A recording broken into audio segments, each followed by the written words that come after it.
Hello everyone! Welcome to another vlog. So ngayong araw na ito, i-house tour ko kayo para meron kayong idea kung ano yung mga typical na mga houses dito sa bahay, dito sa Egypt guys. So ngayon, andito tayo sa friend ng aking sister-in-law. So, maki-quick house tour tayo. So ito, makikita nyo guys, ito yung kanilang living room. So pasensya na guys kung medyo makalat kasi Friday ngayon, so family day. So ayan, naglalaro yung mga bata guys. So talagang makalat. So, expect nyo na yan. So, ito yung kanilang living room, guys. Pagkabukas natin ng door, so, ayun yung makikita nyo agad. Yung living room nila. Tsaka, meron silang cabinet. Guys, makita nyo sila naglalaro guys kasi normal lang yan sa kanila guys. So, sobrang makukulit, talagang malilikot yung mga yan guys.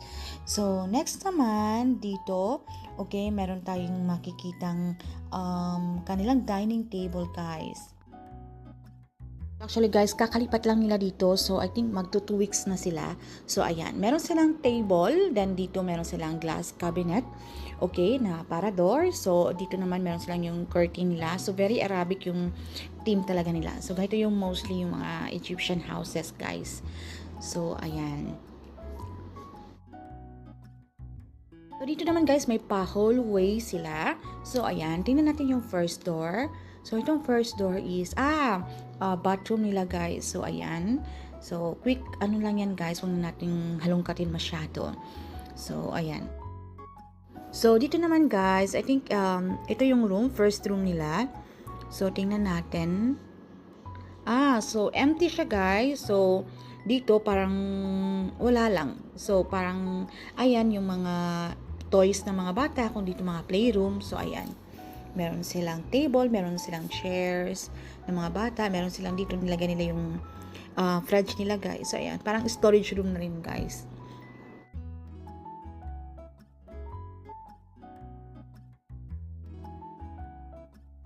Sara na natin. So check natin yung ibang room guys.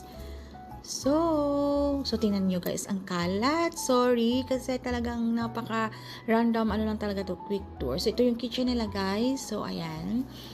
So, meron silang washing dito nilagay. Ito yung gas stove nila, yung mga utensils. So, ayan. So, ito yung second room guys. So, ito yung kwarto ng mga bata. So, 3 kids lang naman. So, 2 boys and 1 girl. So, dito sila lahat guys. So, ayan. So, meron silang cabinet.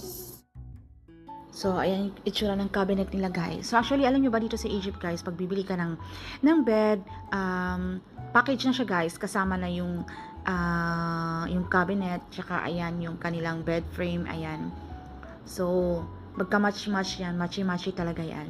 So, ito, cabinet din nila.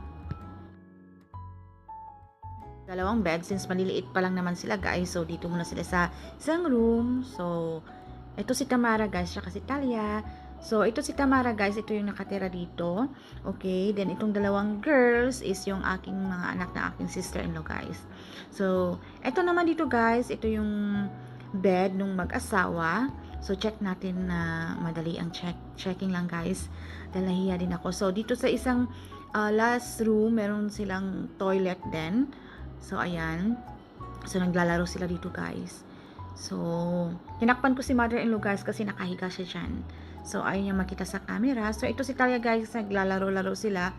So, ayan. So, pasensya na, guys, kung talagang medyo makalat kasi random na quick tour lang naman talaga to. So, normal lang yan talaga guys. Pag may mga bata, sobrang talaga ang kukulit, ang lilikot, kahit saan, makalat talaga. Especially sa bahay din guys, kahit anong linis ko, si Talia, kahit isang anak ko lang siya guys. So, talagang tinatapon niya lahat, talagang ganun talaga. So, na-invite kasi tayo guys dahil yung friend ng aking sister-in-law is friend ko rin.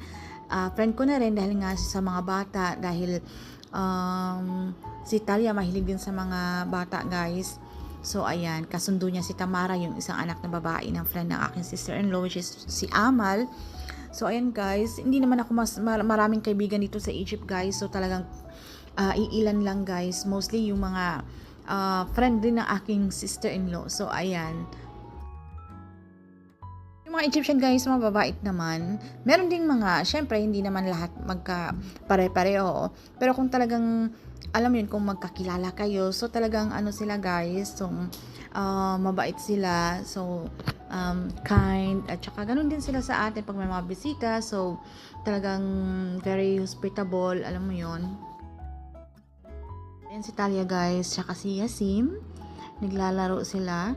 So, ayun lang guys, and sana na-enjoy yung quick tour vlog na ito at pinakita ko lang kung ano yung mga ganap pag mga simpleng ganap dito sa mga sa bahay ng Egyptians. Alam niyo 'yon.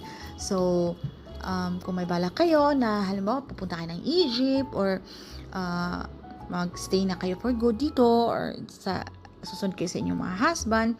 So, at least meron kayong idea, guys. So, sana makapag-house tour din tayo sa ibang sa ibang mga friend. So, alam mo 'yon, para meron kayong mga idea kung ano may mga itsura ng mga bahay dito sa Egypt, guys. So, ayan. So, thank you guys for watching and see you again in our next vlog, guys.